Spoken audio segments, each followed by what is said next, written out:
gusto poder saludarles nuevamente desde Fuente de Vida hasta todos sus hogares. Y quiero empezar saludando, gracias a Dios, de los diferentes lugares que nos miran. Quiero mandar saludos a los hermanos y familia que están en Sonora, en Ciudad Obregón y Hermosillo. También queremos saludar con mucho afecto a todos nuestros hermanos que nos miran en Guadalajara, a la gente que nos mira en la Ciudad de México. También hemos tenido personas que nos mandan saludos y están en las transmisiones de Loma Bonita. También hay gente que nos está mirando en Tuxtla Gutiérrez, Chiapas, Tabasco, La Blanca, Mérida, tierra de Dios y epicentro del mundo. Así que queremos mandarles saludos a todos ellos y a todos nuestros hermanos que son de Fuente de Vida, por supuesto. Tómese unos minutos para que pueda saludar a los hermanos, hacerse presentes, hacerse palpables. Por ahí veo al hermano Juan Carlos, a la hermana Belén.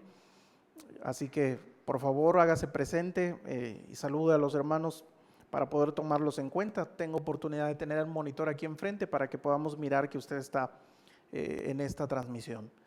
Así que vamos a continuar con nuestra serie de Romanos. Hoy es nuestra cuarta plática en referencia a eso, así que vamos a ir tomando en consideración.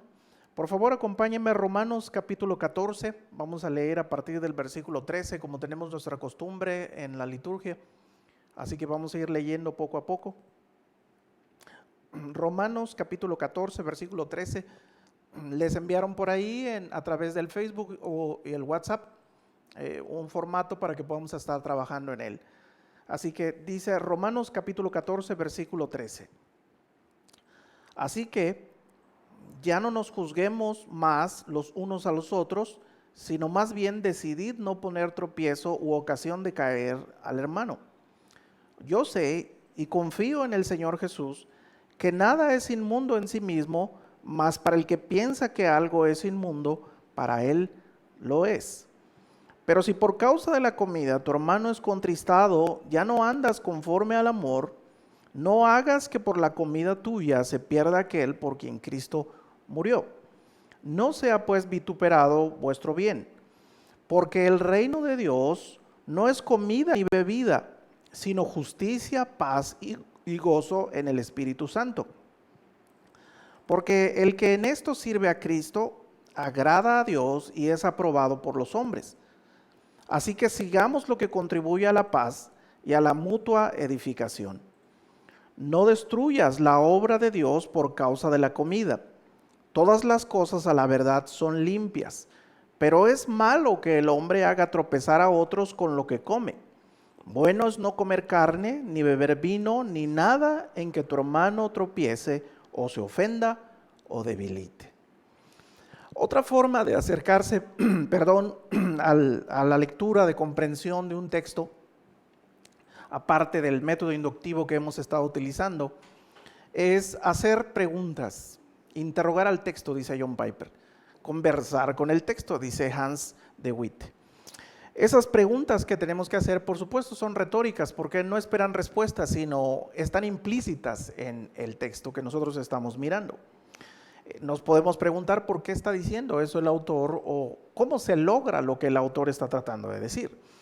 A veces esas preguntas ya están escritas y definidas en los textos. ¿Se ha dado cuenta que Romanos es una carta que incluye muchas preguntas que a la vez se responden? Le pongo unos ejemplos. Acompáñeme a ver Romanos capítulo 2, versículo 3 y 4 y observe la reiteración en las preguntas. ¿Y piensas esto, oh hombre, tú que juzgas a los que te hacen y haces lo mismo, que tú escaparás del juicio de Dios? ¿O menosprecias las riquezas de su benignidad, paciencia, longanimidad, ignorando que su benignidad te guía al arrepentimiento? También en el versículo 21 de ese mismo capítulo, vea, tú pues que enseñas a otro, ¿no te enseñas a ti mismo? Tú que predicas que no se ha de hurtar, ¿hurtas? Después vemos en el capítulo 3, versículo 1, ¿qué ventaja tiene pues el judío o de qué aprovecha la circuncisión? O en el capítulo 6, versículo 1, ¿qué pues diremos? ¿Perseveraremos en el pecado para que la gracia abunde? En ninguna manera, porque los que hemos muerto al pecado, ¿cómo viviremos aún en él? ¿Se da cuenta que en estos párrafos hay una reiteración de preguntas? Ordenar esas preguntas y poner debajo de ellas las respuestas nos ayuda a tener un poquito más de comprensión en ese asunto. Pero otra forma de hacer preguntas es tratar de observar en lo que estamos leyendo y preguntarse si el autor tuvo una intención en acomodar las proposiciones de tal manera. Si quiso repetir palabras algunas veces, quiso repetir ideas, quiso contrastar ideas. Entonces, como en el ejemplo que vimos la clase anterior, es válido hacerse preguntas acerca de la estructura del texto. El recurso estilístico que a veces utilizaban los autores de la Biblia tienen mucho que ver a veces en la manera de entender o interpretar los textos. Los salmos son un buen ejemplo de eso, que ocupa paralelismos en su manera de comunicarse en poesía hebrea. Cuando se trata de textos argumentativos, como en este caso, entonces nos preguntamos si el autor, haciendo esas preguntas o repitiendo conceptos o contrastando, está tratando de indicarnos algo en la estructura. Este texto que acabamos de leer parece que tiene un orden cruzado de ideas. Esta estructura consiste en repetir de una manera simétrica, es decir, igual, parecida en ideas, en palabras o a veces en contraste, para ir construyendo en esas proposiciones simétricas un centro. Este centro era construido con una finalidad mnémica o memorística para poder ayudar en un sentido didáctico a aprenderse algo y también aprender algo de sabiduría. Entonces, alguno de los hermanos que tomaron clases con nosotros, ¿recuerda cómo se llama esa estructura o figura retórica de construcción que tiene ideas cruzadas y que giran en una idea central? Si quieren anotarla en su participación para poder tomarlos en cuenta. Lo que vamos a mirar nosotros ahora en este texto, observe Romanos capítulo 13. Ya por ahí inicié haciendo y señalando las conjunciones. No hemos dividido las proposiciones, pero sí nos ayudan a tener una idea. Y en el versículo 13 observamos que está la conjunción así que, después está la conjunción sino, y podemos después, o estando en casa, usted puede poner qué conjunción o qué proposición, es positiva y cuál es negativa. Pero lo que quiero que observe aquí es que el autor parece que está construyendo a través de ideas o proposiciones simétricas una idea central. Si usted se da cuenta, en el versículo 13, en 13b, nosotros nos damos cuenta que hay una mención de no poner tropiezo, y voy a señalarlo aquí. No poner tropiezo. Esta idea se vuelve a repetir en el versículo 21, en la segunda parte, ni nada que tu hermano tropiece. ¿Se da cuenta? Hay una idea cruzada y reiterada en el versículo 13 y el versículo 21, que parece que tienen el mismo concepto. En español, en castellano, tiene esa misma palabra. Sin embargo, en el griego son dos diferentes connotaciones. Una de ellas es proskomatos, que quiere decir poner trampa, que es el versículo 13, y el versículo 20 dice escándalo, que tiene que ver con empujar para que la otra persona caiga. Entonces, por eso en español se traducen como tropiezo ambas, porque en el aspecto connotativo significan lo mismo en este contexto. Por eso, si ustedes se dan cuenta, están enmarcados de esa manera.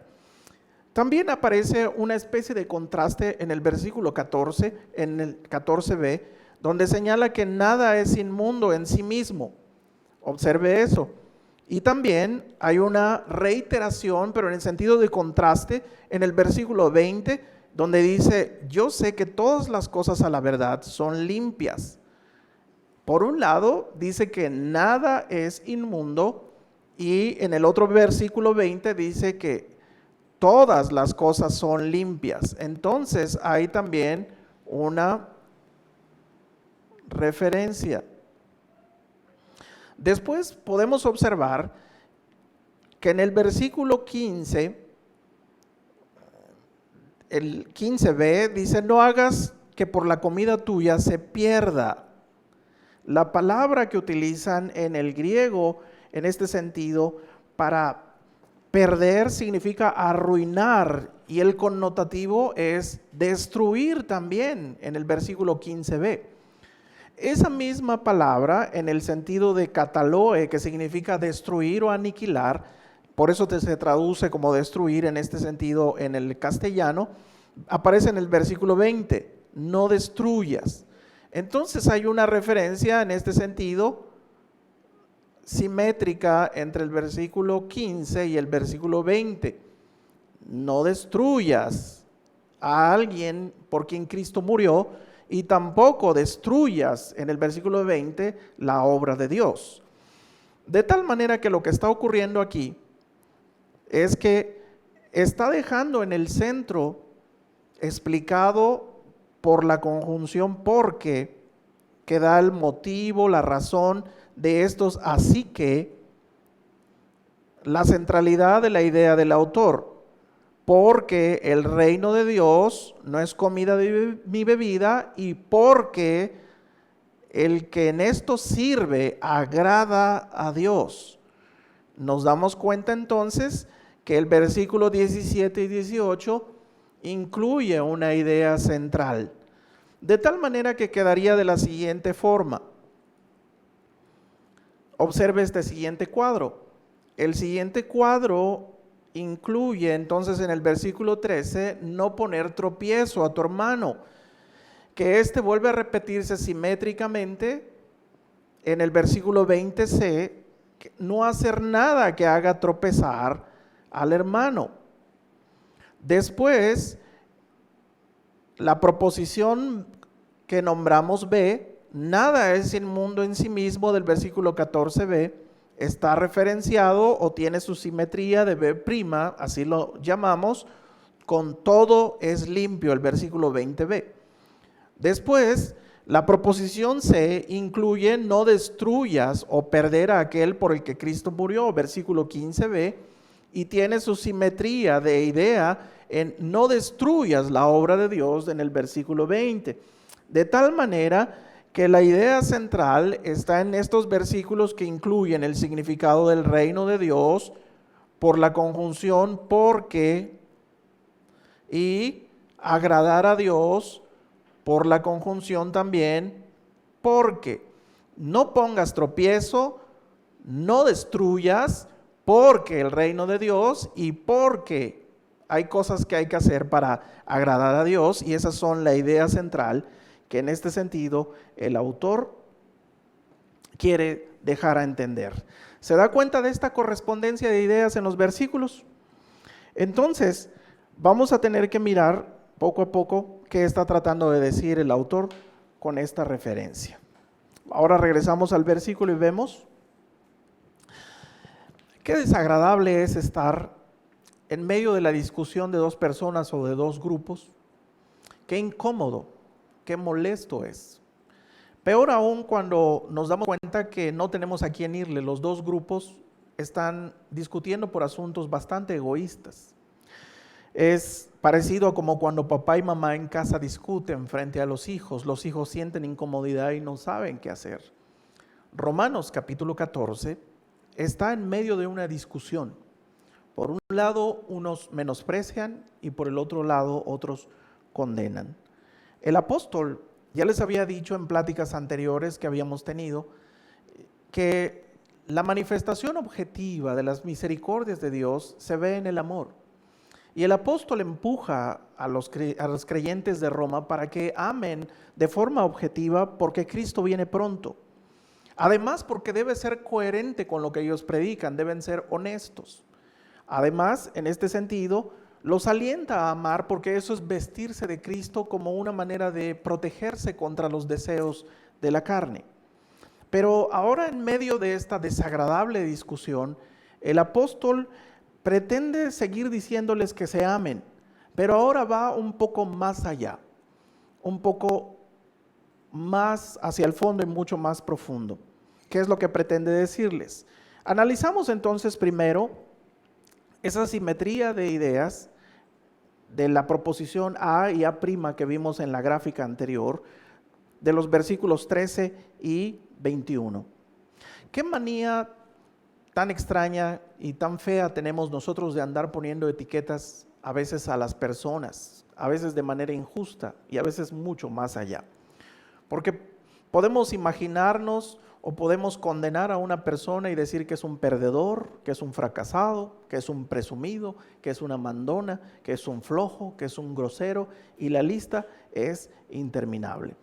En estos dos bandos de choque que hay en Romanos capítulo 14, por un lado, la mayoría de los comentaristas concuerda que tiene que ver con judíos recientemente convertidos al cristianismo, pero que a fuerza de la costumbre, del hábito, del día a día y de la práctica, no habían podido dejar las costumbres de su alimentación según sus ritos, la comida kosher para ellos, no habían podido dejar de celebrar los días sagrados o el día de reposo.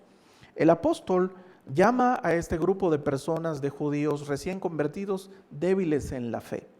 Por el otro lado, el otro bando, eran gentiles recién convertidos también o convertidos, y entre los cuales algunos judíos que ya consideraban y entendían el propósito de la escritura, en los cuales Pablo se incluía, porque en el capítulo 15 él dice los que somos fuertes, se incluye ahí, no consideraban ya esas tradiciones como necesarias.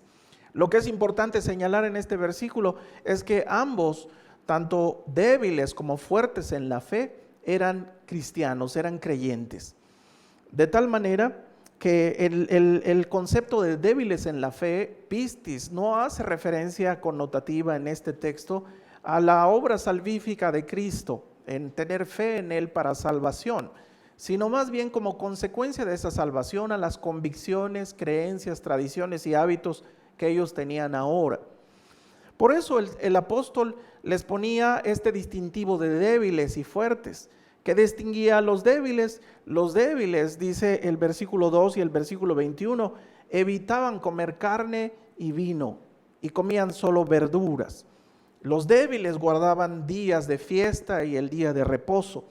Los fuertes, por un lado, entonces, consumían carne, consumían todo y no guardaban los días.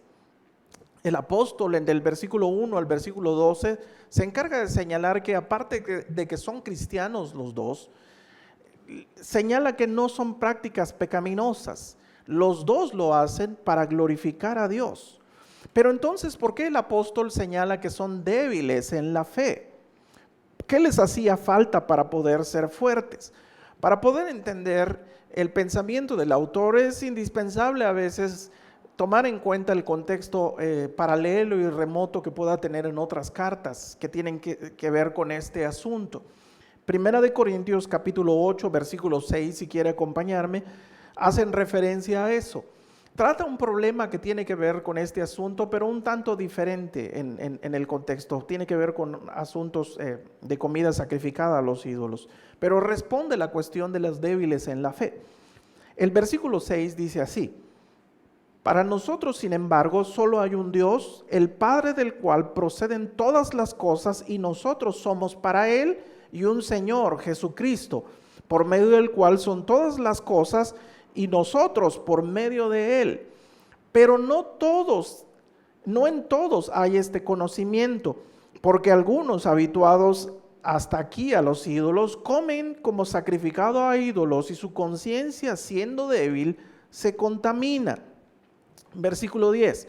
Pero si alguno te ve a ti, que tienes conocimiento, sentado a la mesa en un lugar de ídolos, la conciencia de aquel que es débil no será estimulada a comer de lo sacrificado a los débiles, y por el conocimiento tuyo se pierda el hermano débil por quien Cristo murió.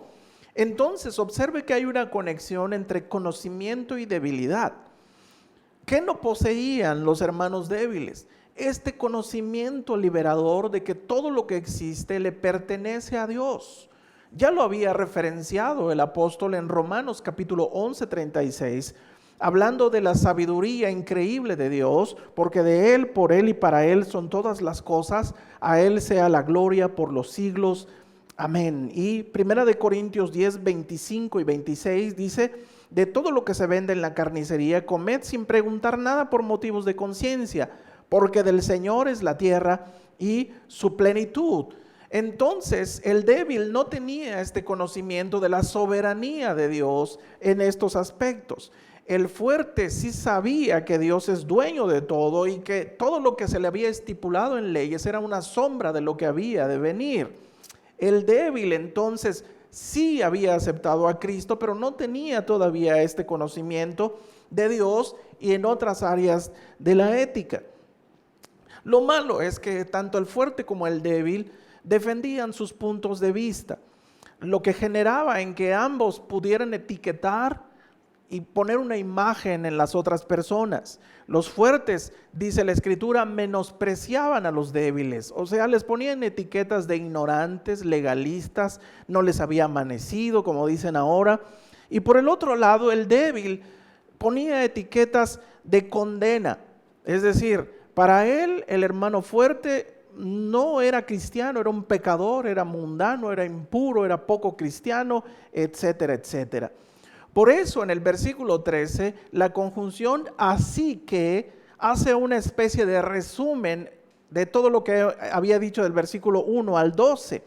Y la encomienda de él es: no nos juzguemos, no pongamos etiquetas desagradables en las personas sobre convicciones menores, sobre convicciones que no tienen que ver con la salvación o la doctrina.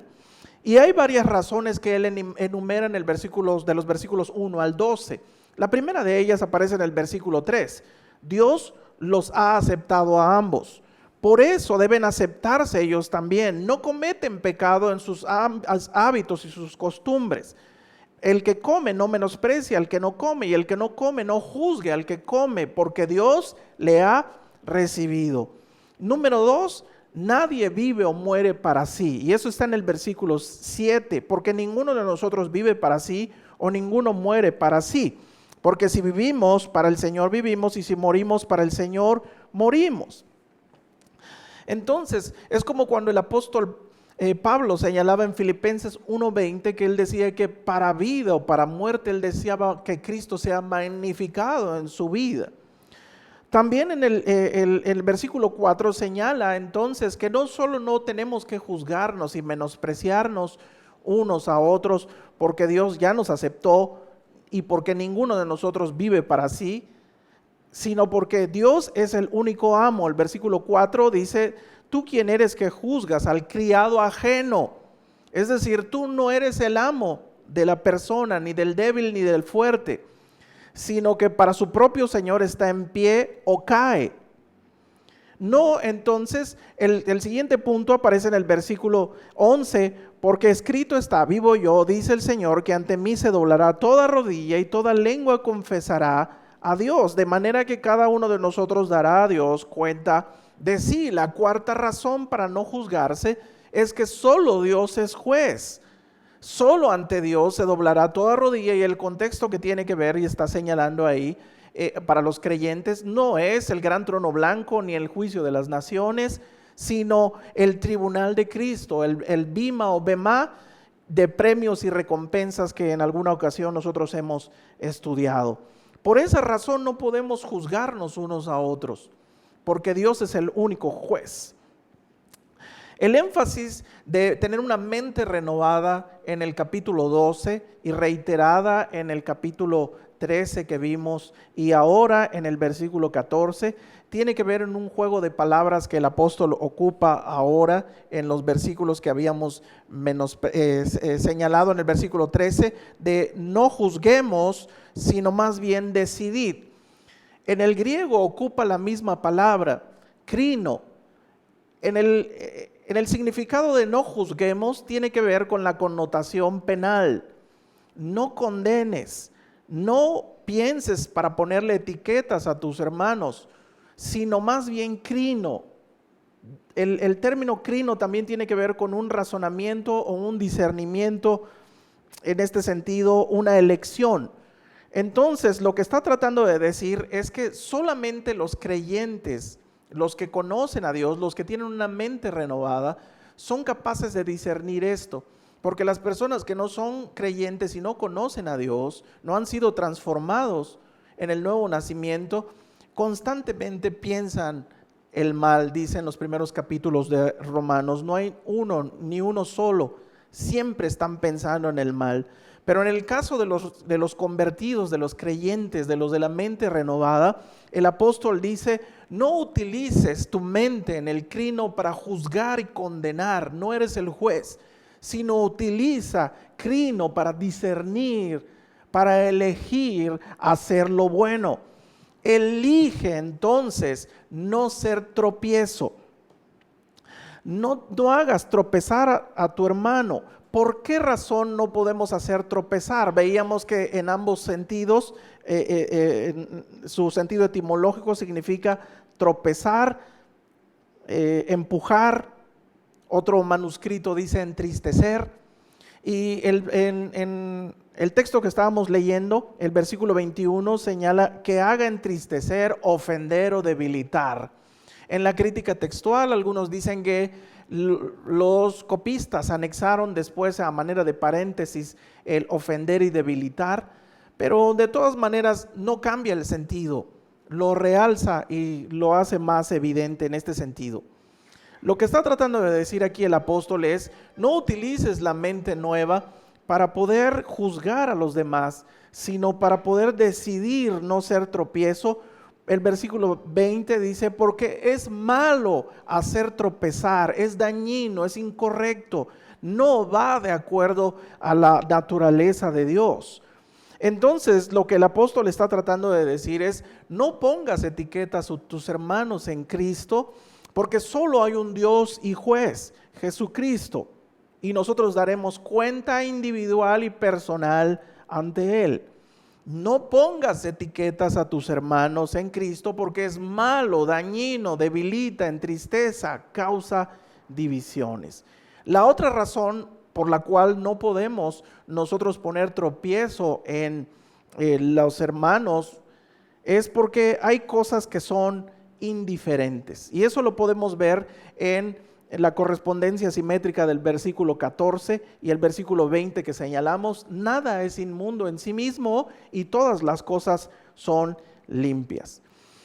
Según el contexto, el término todas las cosas y nada es inmundo hace referencia a cuestiones que son secundarias, no de primera índole o de doctrina. Y ahorita vamos a ver esto, porque hay cosas que son explícitamente malas en sí mismas. Pero les explico, en la reforma protestante, muchas iglesias que nacían elaboraron credos doctrinales para poder tener identidad y para defenderse ante los ataques de las herejías. Pero muy pronto se dieron cuenta que hay muchas cosas de costumbres, de hábitos, de tradiciones que no aparecen explícitamente señaladas en la Escritura. Cosas que tienen que ver con cuestiones éticas. Entonces, la reforma, para darle distintivo a estas cosas secundarias, les llamó adiáfora. Adiáforos es indiferente. Esta adiáfora engloba situaciones que son secundarias o accesorias, que tienen que ver con la ética cristiana. Entonces, les hago un ejemplo. La Escritura establece mandamientos y también prohibiciones específicas. Dentro de los mandamientos, el principal es amar a Dios con todo tu corazón, con toda tu mente, pero también amar a tu prójimo como a ti mismo. Señala en el Decálogo, no matarás, no cometerás adulterio, que entran dentro del aspecto de las prohibiciones, no comer sangre. Pero también dentro de los mandamientos el Señor señala siempre dar gracias en todo. Su voluntad es vuestra santificación, que os apartéis de la fornicación. Todas esas cosas son explícitas, pero hay muchas otras cosas que no se mencionan en el aspecto doctrinal, o no tienen que ver con el aspecto doctrinal, sino son adiáfora, indiferentes. Les pongo un ejemplo. Cuando usted se convirtió o cuando usted le recomienda a alguien alguna Biblia, ¿qué tipo de versión o qué traducción de Biblia le recomienda a esta persona?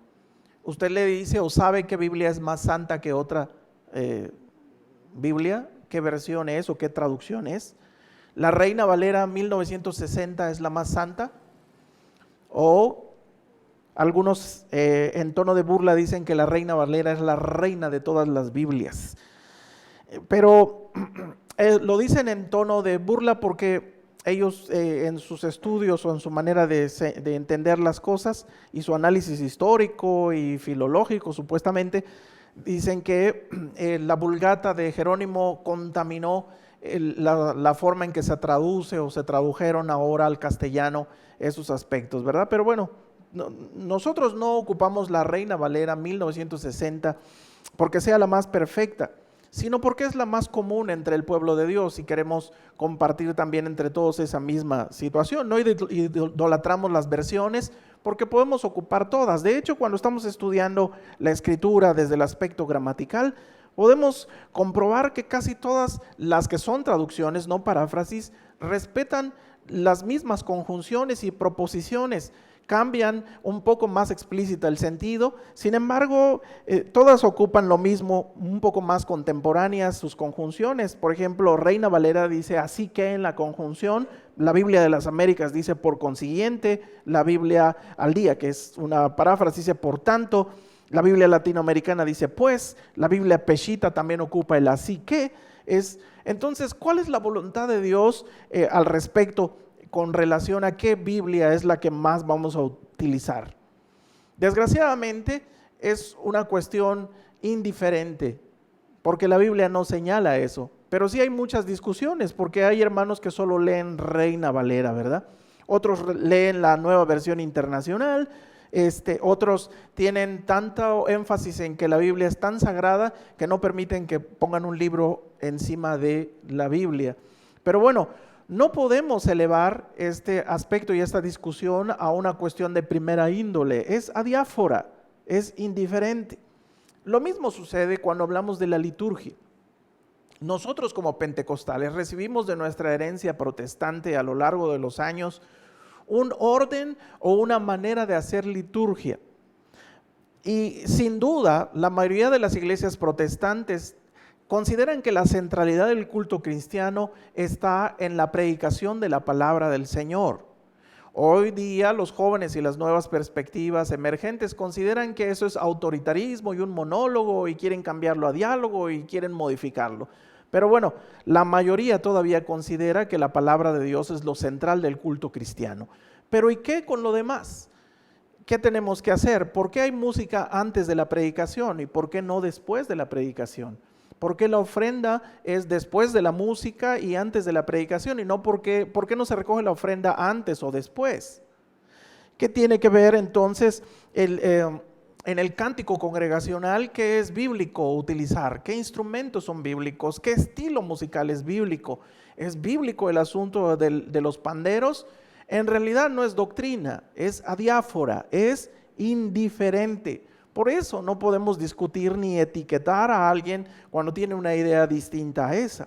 Lo mismo sucede cuando hablamos de la cuestión de la escuela dominical. ¿Es un mandato doctrinal bíblico establecer escuela dominical en todas las iglesias? Por supuesto que no.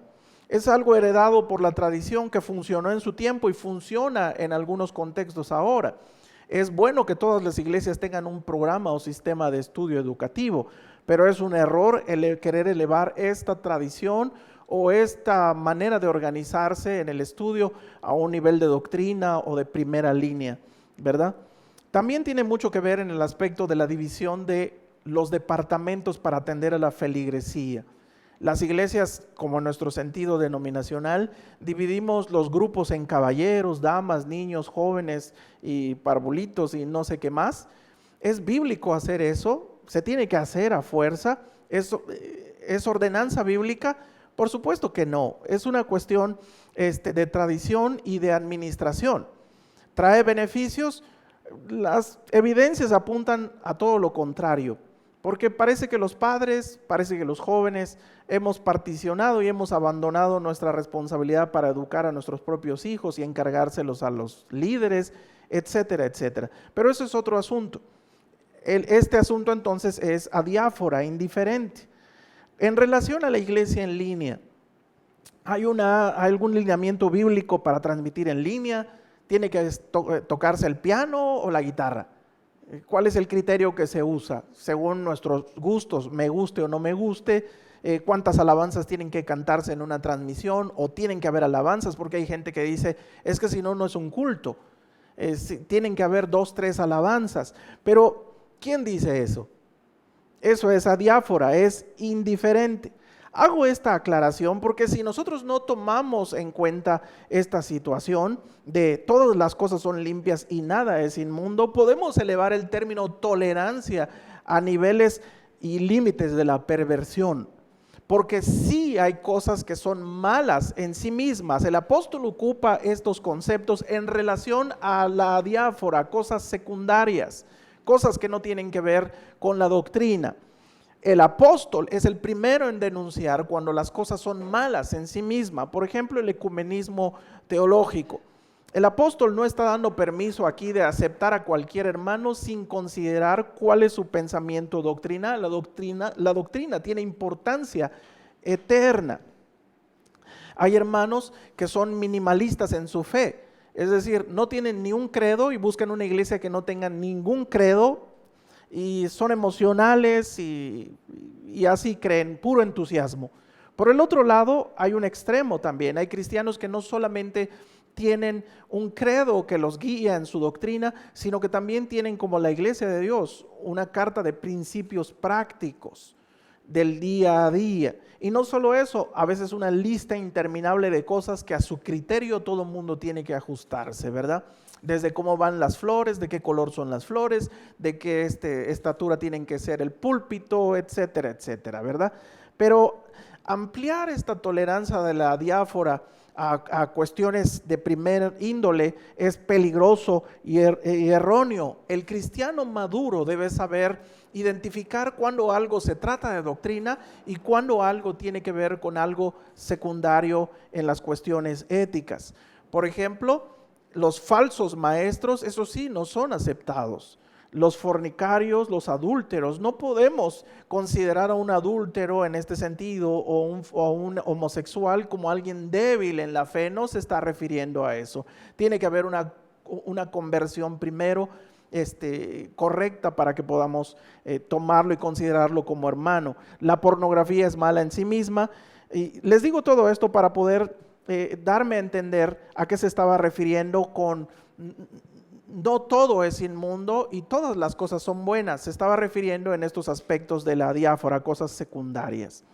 Entonces, no hay que juzgar a las personas en cuestiones secundarias de fe. Son jurisdicción de la ética cristiana.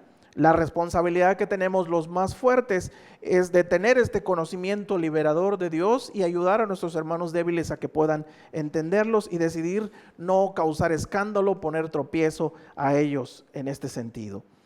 Después analizamos la correspondencia simétrica del versículo 15 con el 20, que habla de no destruir o no arruinar la obra de Dios. El término destruir que aparece ahí está en contraposición con el versículo más adelante que aparece con edificar. Y la figura que aparece ahí, como señala 1 Corintios 3:9 y 1 Corintios 9:1, donde dice, porque nosotros somos colaboradores de Dios y vosotros labranza de Dios, edificio de Dios.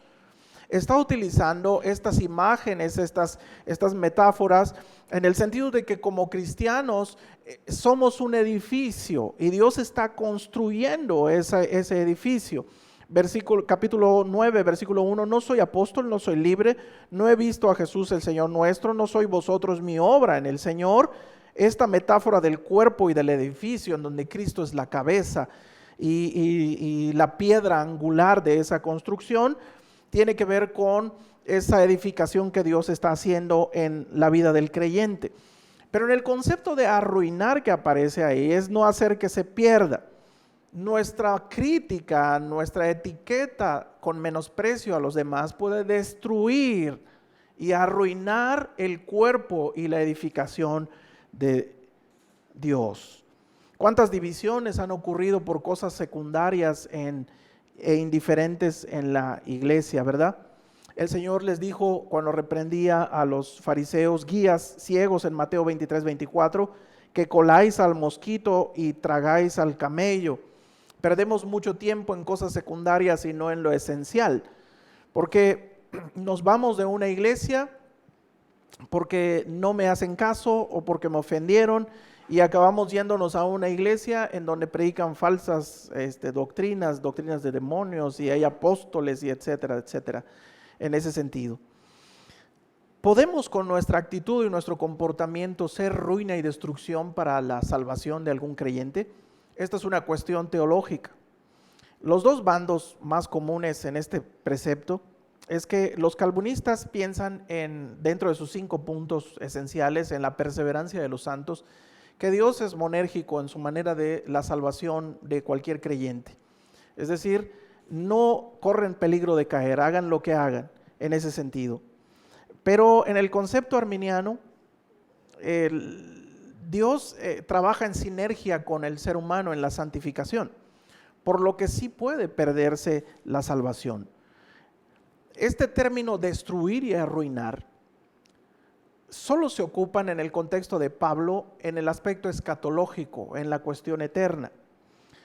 Hay calvinistas como Joe Douglas que señala que siendo él calvinista se encuentra con una dificultad al interpretar este texto, porque parece que está apuntando a que el cristiano verdadero puede perder su salvación por culpa de alguien que lo hizo tropezar.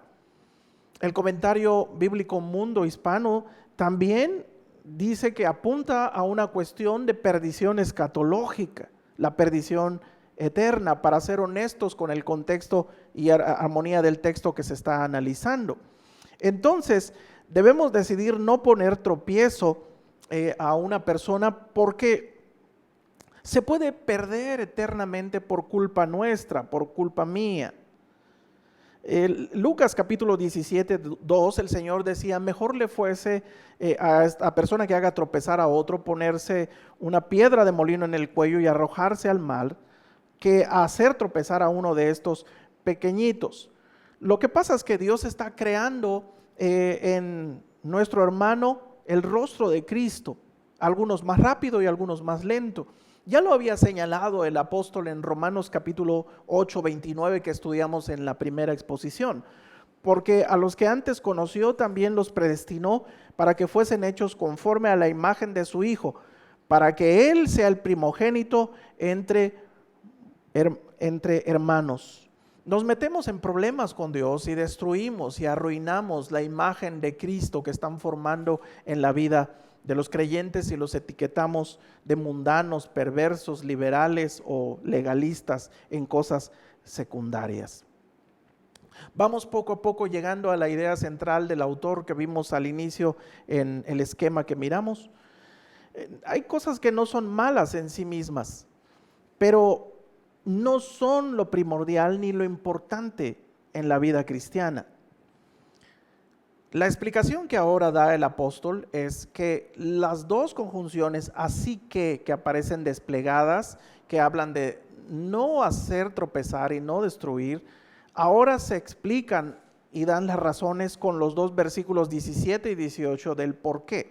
Y la primera de ellas dice que no podemos destruir, no podemos hacer tropezar y arruinar porque el reino de Dios.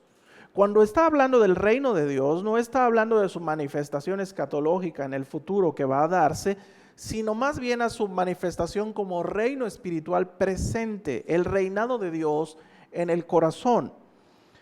Como dice 1 Corintios 4:20, el reino de Dios no consiste en palabras, sino en demostración de poder, en virtud. Entonces, se está refiriendo a lo que el Señor les decía en Lucas capítulo 17, 21, cuando le preguntaban acerca de la manifestación del reino. Él decía, no dirán, míralo aquí o míralo allá, porque he aquí el reino de Dios está entre vosotros. El reino de Dios manifestado en el presente tiene que ver con el gobierno de Dios en el corazón de los creyentes, el que se haga su voluntad en los creyentes. Entonces, este reino de Dios no solo trae un conocimiento liberador de que Dios es el dueño de todo, sino que apunta a algo mucho más allá. Y vea a qué se refiere. El reino de Dios no es comida y bebida, por un lado. y utiliza la conjunción adversativa sino. Por un lado, comida y bebida, que es lo que estaban discutiendo ellos, y por el otro lado, tiene que ver con lo que consiste el reino de Dios: justicia, paz y gozo. La connotación de justicia, considerando el contexto, el tema general de Romanos, que es la justificación en la fe, en un aspecto judicial, forense, penal, en donde Dios nos declara inocentes delante de Él, tiene más bien en este sentido una connotación de la vida práctica. Una vez que Dios nos hace justos, es para vivir una vida recta, una vida de acuerdo a su justicia y a su santidad. De tal manera que el término que ocupa de justicia aquí no tiene que ver con esa justificación únicamente que Dios hizo perdonando nuestros pecados, sino que la consecuencia de ese perdón de pecados hace que vivamos una vida justa en relación a los demás. La conducta que agrada a Dios es aquella que va de acorde con la nueva posición justa que se tiene ante Él. De tal manera que ser justo en este sentido es aquel que considera la rectitud para con sus semejantes. También señala que el reino de Dios consiste en paz e irene.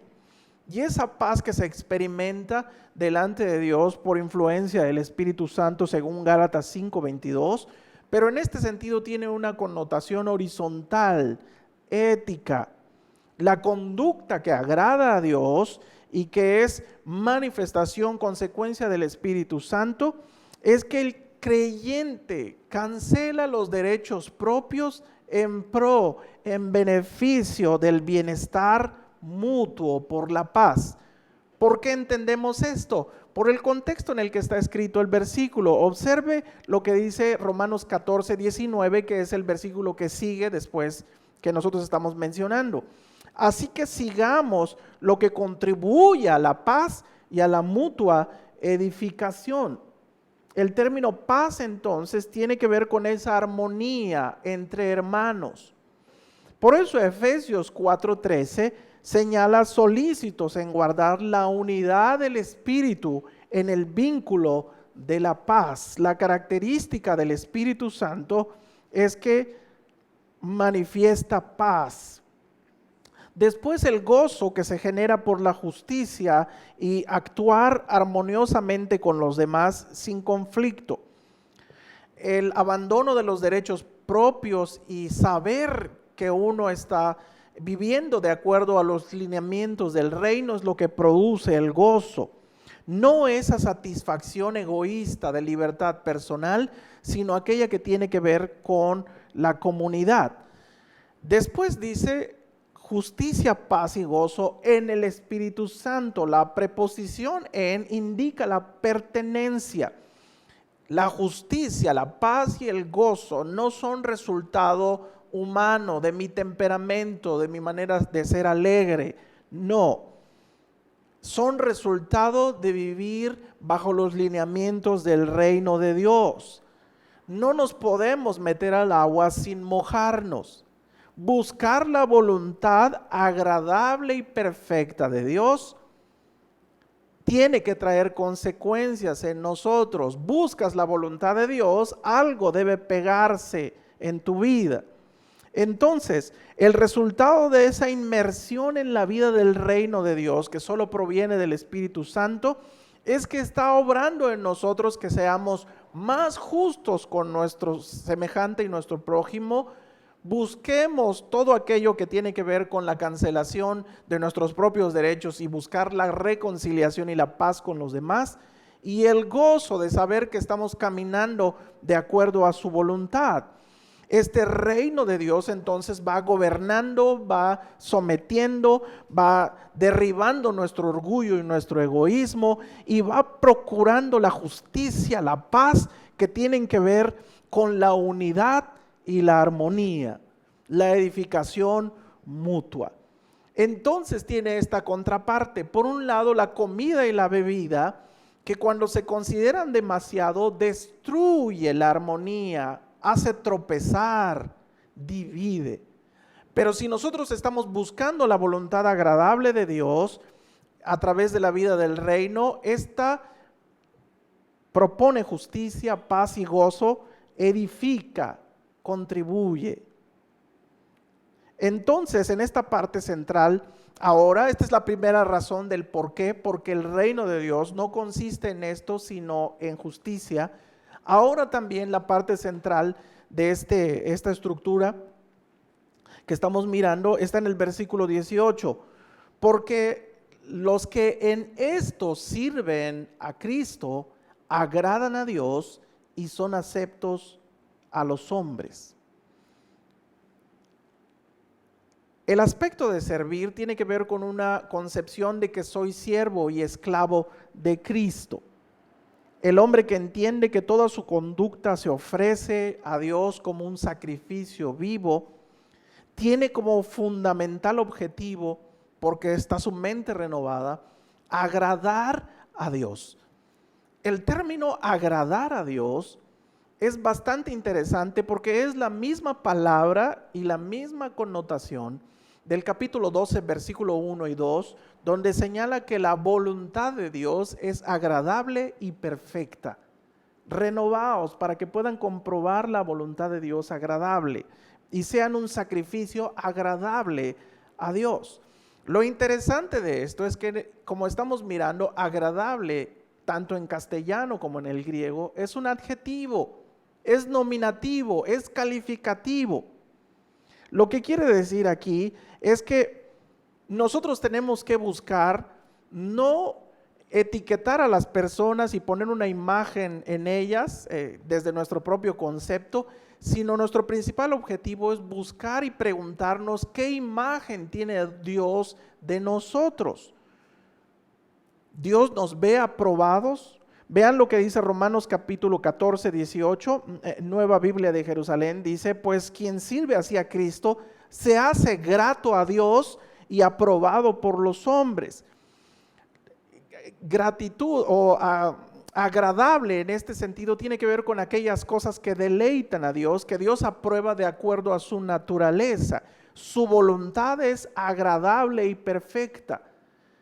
El adjetivo calificativo agradable tiene que corresponderse con la naturaleza y las perfecciones de Dios. Todo lo que Dios es y hace es agradable. Su voluntad es perfecta. Sus decisiones, sus ímpetus, sus emociones son agradables y perfectas.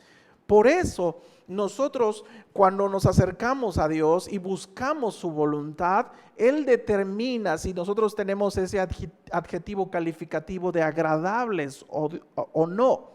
Ese término se ocupa muy pocas veces en las otras cartas de Pablo, pero nos pueden dar una idea de qué se está refiriendo. Segunda de Corintios 5:9, por tanto procuramos también, o ausentes o presentes, serle agradables, tener una imagen de aceptación ante Dios. Nuestro objetivo principal en todo lo que hacemos sea para ser aceptos, un deleite para Él. Efesios 5, 9 y 10, observe lo que está ocurriendo como consecuencia de la vida en el Espíritu. Porque el fruto del Espíritu es en toda bondad, justicia y verdad, comprobando lo que es agradable, aceptable, deleitoso, que va de acuerdo a la naturaleza del Señor. Andar en amor como Cristo nos amó, y no pelearse con palabras deshonestas, porque somos luz, veíamos en la plática anterior, porque esas son las cosas que deleitan y agradan a Dios. Vean lo que dice Filipenses 4:12, porque todo lo he recibido y tengo abundancia, estoy lleno, habiendo recibido de Epafrodito lo que enviasteis, olor fragante, sacrificio acepto, agradable a Dios. Vean el otro concepto que aparece ahí.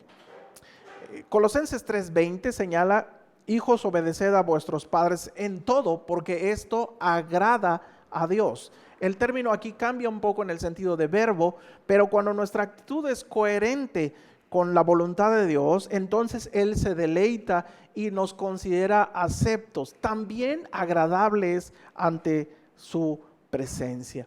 ¿Qué queremos aprender con este texto en este momento? Que el único que puede poner adjetivos calificativos y nominativos a nuestra actitud es Dios.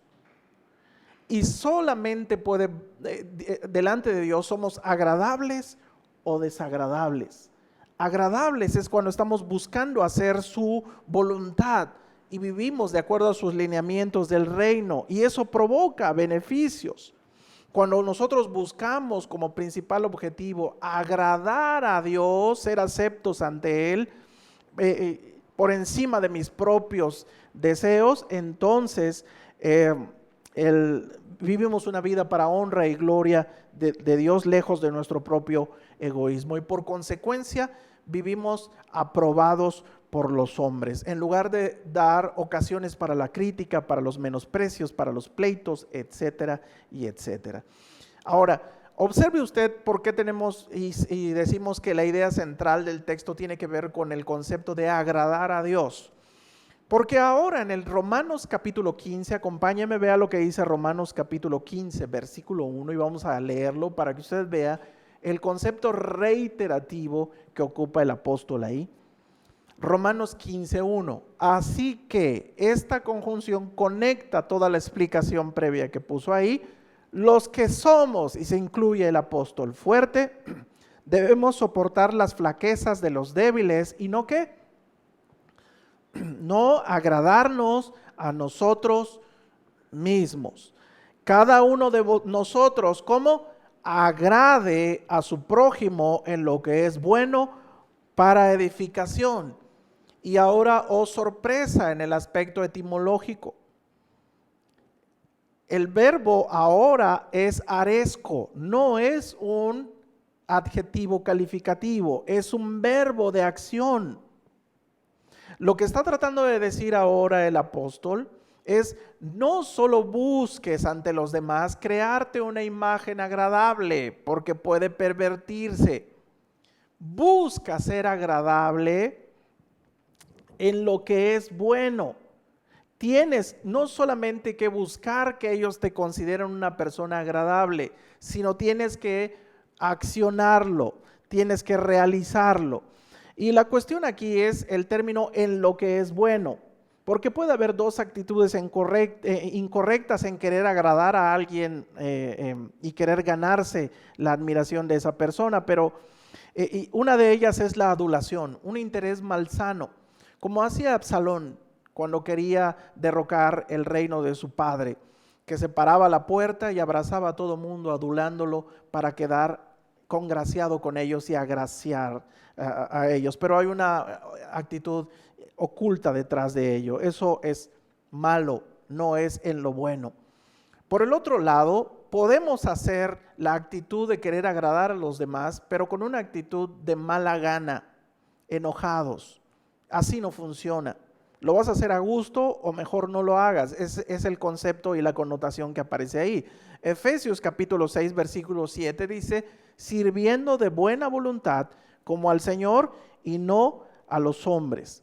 Entonces, lo que estamos tratando de decir aquí es que tenemos que accionar, tratar de ser agradables a los demás como consecuencia de querer primero agradar a Dios. Es reiterativo y bastante enfático el versículo 17 que señala: el que busca, en esto sirve y busca en primera instancia agradar a Dios, por consecuencia también es acepto ante los hombres. No podemos invertirlo, no podemos buscar primero ser agradables ante los hombres. No podemos, como dijera Martin Lloyd Jones, no podemos amar al prójimo sin primero ver que el primer mandamiento es: ama a Dios con todo tu corazón, y segundo, a tu prójimo como a ti mismo. A veces buscamos agradar primero a las personas, a la esposa, a los hijos, a la gente, y después agradar a Dios. No, primero es agradar a Dios. Y vea el ejemplo que el apóstol pone en el capítulo 15, versículo 3. Porque ni aun Cristo se agradó a sí mismo. Antes bien, como está escrito: los vituperios de los que te vituperaban cayeron sobre mí. Cristo vivió para agradar y hacer la voluntad de su Padre, lo dijo muchas veces. no su voluntad, ni para agradarse a sí mismo, ni para agradar a los hombres, ni estaba buscando caerle bien a las demás personas. Dios no idolatra al hombre y no tiene al hombre en su corazón. Cristo buscaba agradar a su Padre y por consecuencia, como dice Lucas, iba creciendo en gracia delante de Dios y delante de los hombres. Por eso él dice, los insultos que la gente daba para ti o despreciando a Dios cayeron sobre mí. Entonces, él está adjudicándose ese aspecto. Vea lo que dice el versículo 4. Porque las cosas que se escribieron antes para nuestra enseñanza se escribieron a fin de que por la paciencia y la consolación de las Escrituras tengamos esperanza. Observe la relación que existe entre agradar y el concepto de la unidad. Pero el Dios de la paciencia y de la consolación os dé entre vosotros un mismo sentir según Cristo Jesús, para que unánimes a una voz glorifiquéis al Dios y Padre de nuestro Señor Jesucristo. Solo Dios produce, solo Dios nos califica para ser agradables como Él. Y en consecuencia, nosotros podemos ser agradables a los demás. Es importante reconocer esto. Solamente tomando en cuenta esto es que podemos glorificar a Dios de manera correcta. Ahora, vamos a la parte práctica. ¿Quién es el rival más débil en la casa hoy? ¿Se ha visto el rival más débil? Es un programa, es un concurso, y en este concurso lo que se intenta hacer es ganar puntos y después ellos eligen quién es la persona que menos ha contribuido. La finalidad es derribar al rival más débil. ¿Quién es el rival más débil en la casa? ¿Verdad que a veces parece que nos comportamos de esa manera? Porque según nuestros criterios y nuestras opiniones, parece que lo que buscamos imponer es nuestra propia decisión, nuestros propios criterios, y en razón a eso etiquetamos a los demás y queremos que el débil sea el que abandone el juego. La expresión de solo piensas en ti mismo, que a veces las esposas le reprochan a los esposos, ¿acaso no es una muestra del egoísmo que a veces tenemos nosotros como hombres, como varones, como casados?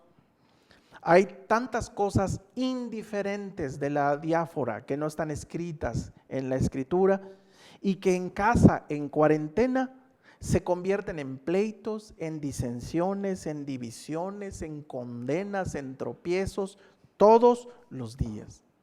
¿Quién es el fuerte y quién es el débil en casa? ¿Es usted varón? ¿Es usted dama?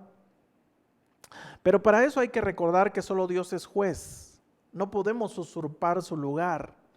Y también tenemos que darnos cuenta en madurez que hay cosas indiferentes que no son vitales y que pueden conciliarse si vivimos de acuerdo a su voluntad.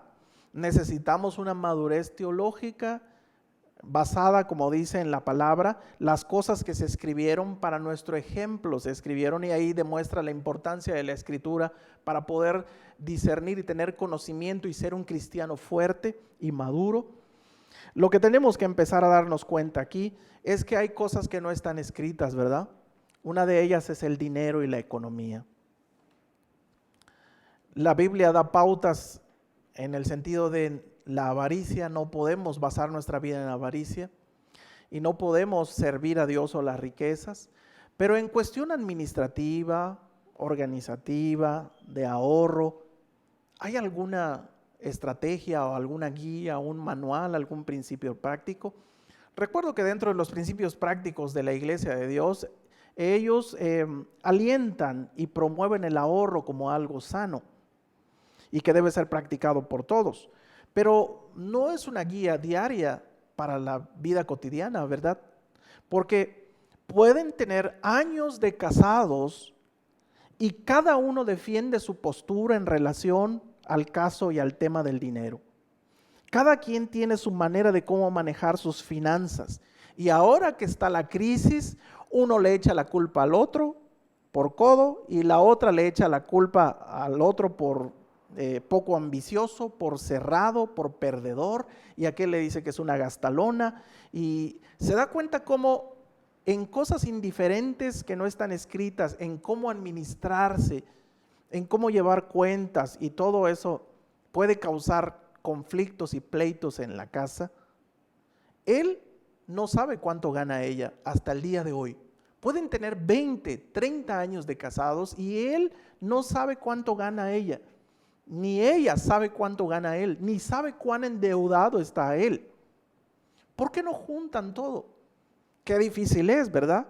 Pero lo difícil empieza a tornarse porque cuando hablan de economía, qué desagradable puede convertirse el viejo, ¿verdad? Qué desagradable, porque él solo piensa en él mismo cuando está hablando del dinero. No acepta que ella le ayude, que le dé sugerencias, y cada vez que hablan de dinero, él se molesta, él se pone a la defensiva, porque ella le pide dinero, le pide cuentas. Qué desagradable también se comporta la esposa cuando no le dice toda la verdad a su esposo sobre el uso del dinero. A veces el marido no le dice a su esposa cuestiones sobre el dinero y no acepta sus recomendaciones administrativas en las finanzas, pero eso sí, los varones siempre estamos criticando, es que ella debería hacer así, es que debió haberle hecho así, etcétera, etcétera. En este sentido, ¿a poco el dinero no causa conflictos en la casa? Pero es indiferente, hay que ponerse de acuerdo, pero hay que pensar que hay que hacerlo a través de buscando agradar a Dios, ser agradable a Dios. Y esa vida del Espíritu, justicia, paz y gozo, crea armonía y no conflicto. Por eso, hermano caballero, viejo, como le diga en su casa, no se agrade a sí mismo. Busque ser honesto ante Dios y honesto también con su esposa. En ese sentido, esposa, no busque agradarse a sí misma, no busque el conflicto. Otra de las áreas en donde no hay una guía y tampoco es doctrina tiene que ver con la diversión. No hay un manual para la diversión en la familia, ¿verdad? Pero qué pleito significa en cuarentena buscar la diversión, ¿verdad? Desde la película que van a escoger para ver, hasta los juegos que van a jugar, y nadie busca agradar al otro, todos buscamos agradarnos y ser nosotros quienes impongamos lo que tiene que hacer. A nadie le preocupa qué imagen tenemos delante de Dios, si somos agradables o no en nuestra conducta, no nos importa. Dentro del aspecto de la diversión está escuchar música secular, y la esposa le dice al marido, viejo, no pongas esas canciones. ¿Cuándo te vas a convertir de verdad? Te voy a acusar con el pastor que pones todavía esas músicas bien mundanas. Y el viejo le contesta, ¿qué tiene de malo? Tú que eres bien santurrona. Pero nadie se meta con tu carácter porque luego sale y empieza el conflicto. En este sentido, hermano, trate de no agradarse a sí mismo. Ni siquiera ponga en su perfil, en su cuenta de red social, qué música está escuchando. A nadie le interesa, ¿verdad? Ni siquiera, igual si escuchamos a una persona que pone música mundana, no lo podemos etiquetar tampoco como mundano, como pecador, como apóstata, sancochado y etcétera, etcétera, ya se le notaba a él, etcétera. No, tampoco podemos hacer eso. En este sentido, no buscamos agradarnos a nosotros mismos, tenemos que buscar agradar a los demás. Es un verbo de acción. En este sentido, a su esposa, considere a sus hijos, ¿verdad? No solo usted está en casa. Jóvenes, no solo ustedes están en casa. Por el otro lado, temas que son de bastante conflicto, y los menciono solamente rápidamente. Algunos argumentan a favor de si es bueno o no tener un aperitivo para la digestión, sabe a qué me refiero, ¿verdad?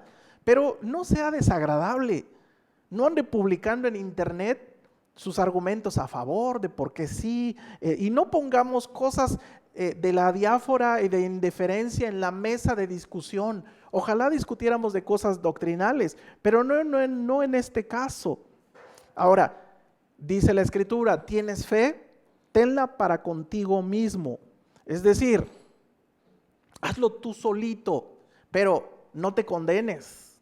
Porque si tú sientes culpabilidad, entonces es pecado. Si lo haces por imitación y no porque tienes el conocimiento de Dios, entonces es pecado.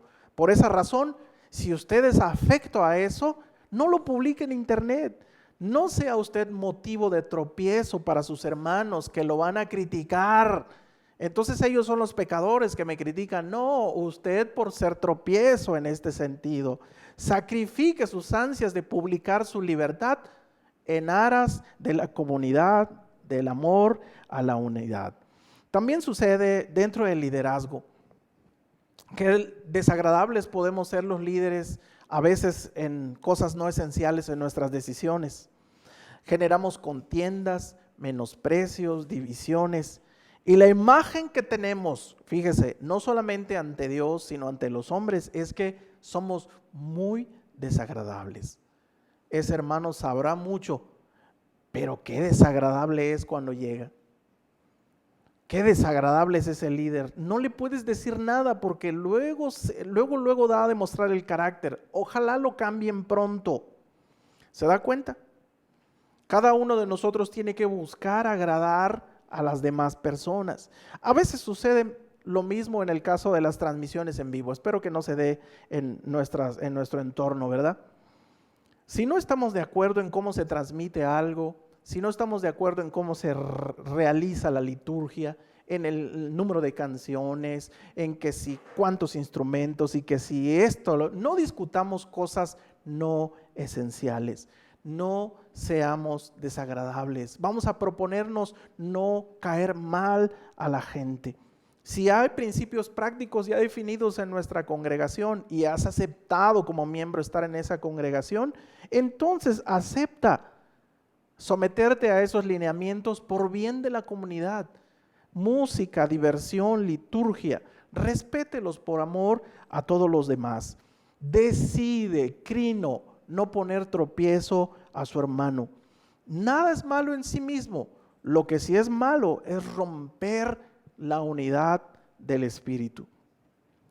Nosotros entonces, nuestra conducta egoísta puede condenar a un hermano, parece que sí.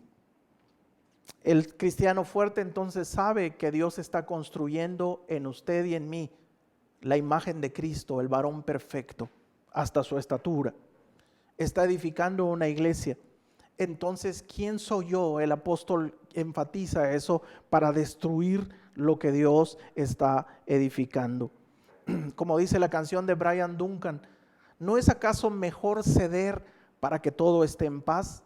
Los fuertes ceden sus derechos con la finalidad de que Dios siga edificando en las otras personas y contribuyen en la paz.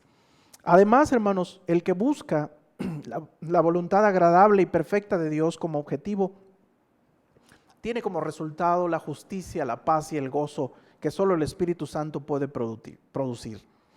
Es un tipo que Dios cataloga y etiqueta como agradable. Y como consecuencia también es agradable a la gente. Es ese hombre, es esa mujer que caen bien en todas partes. ¿Cuál es la imagen que Dios tiene de nosotros, queridos hermanos? ¿Cuál es la imagen que la gente tiene de nosotros? Desgraciadamente, la mayoría de las personas etiqueta nuestra vida antes de llegar. Cada que piensa en nosotros como enojones, como elitistas, separatistas, aprovechados. Hoy está de moda decir tóxico. Hay cristianos que dicen, ese hermano es bien tóxico. No le puedes decir nada porque se enoja por todo, no le parece nada. Si lo toman en cuenta, se enoja. Si no lo toman, también se enoja. ¿Se da cuenta qué desagradable es andar con personas así, con gente tóxica, que causan divisiones con sus comentarios, que solo piensan en sí mismos, etcétera, etcétera? Qué horrible, ¿no? Qué horrible que tengan un concepto de nosotros de tóxicos, ¿verdad? Que hacemos daño. Ahora, ¿cómo nos ven? Como amables, desprendidos, comprensivos, conciliadores, que hacemos todo lo posible para evitar los conflictos en casa y en la iglesia. Jóvenes, ¿Cómo los ven en casa y en la iglesia? ¿Ustedes creen que la gente tenga un concepto de ustedes? ¿Verdad que sí? A veces los jóvenes no están felices con nada. No están felices si tienen, si no tienen. No están felices si hacen o no hacen, ¿verdad? Qué desagradable, qué agrio, qué malvado es tener una imagen de esa manera, ¿verdad? Hebreos capítulo 13, 20, para finalizar, dice: y el Dios de paz, que resucitó de los muertos a nuestro Señor Jesucristo, el gran pastor de las ovejas, por la sangre del pacto eterno, os haga aptos en toda buena obra, para que hagáis su voluntad, haciendo Él en vosotros lo que es agradable, el adjetivo, la etiqueta, delante de Él por Jesucristo, al cual sea la gloria por los siglos de los siglos. Amén. ¿Qué imagen tiene Dios de nosotros? ¿Somos agradables o desagradables ante Él? ¿Nos esforzamos por agradar primero a Dios y por consecuencia a los demás de buena gana? Hermanos queridos, preocupémonos por tener una imagen agradable ante Dios, que ese sea nuestro objetivo. Y después, hermanos, también hagamos un esfuerzo, no solo para que tengan una imagen buena de nosotros, sino realmente, hermanos, buscar el provecho de los demás aún sobre el beneficio nuestro. Decía Richard Baxter, un teólogo puritano, en medio de los conflictos en el concepto de la diáfora: en lo esencial, unidad; en lo indiferente, libertad; y en todo, caridad. Por favor, déjenos sus comentarios en la transmisión para saber cuál es su punto de vista en eso. Yo quiero invitarle hoy, en esta noche, a que podamos decidir como objetivo, hermanos queridos, ser agradables a Dios, y en la casa minorizar los conflictos, quitar esa imagen que a veces tenemos nosotros, los varones, de desagradables. Cuando llegamos a casa, la fiesta termina. Hermanas, quitar esa imagen que la gente tiene de nosotros y nuestros propios hijos de ser demasiado desagradables ante Dios y ante los hombres. Por eso en esta noche, por favor, donde esté, con la persona que esté, incline su cabeza y damos a Dios gracias y hacemos una oración. Señor del amor, que venga tu reino, ese reino que pedimos, Señor, de justicia, paz y gozo a nuestras casas.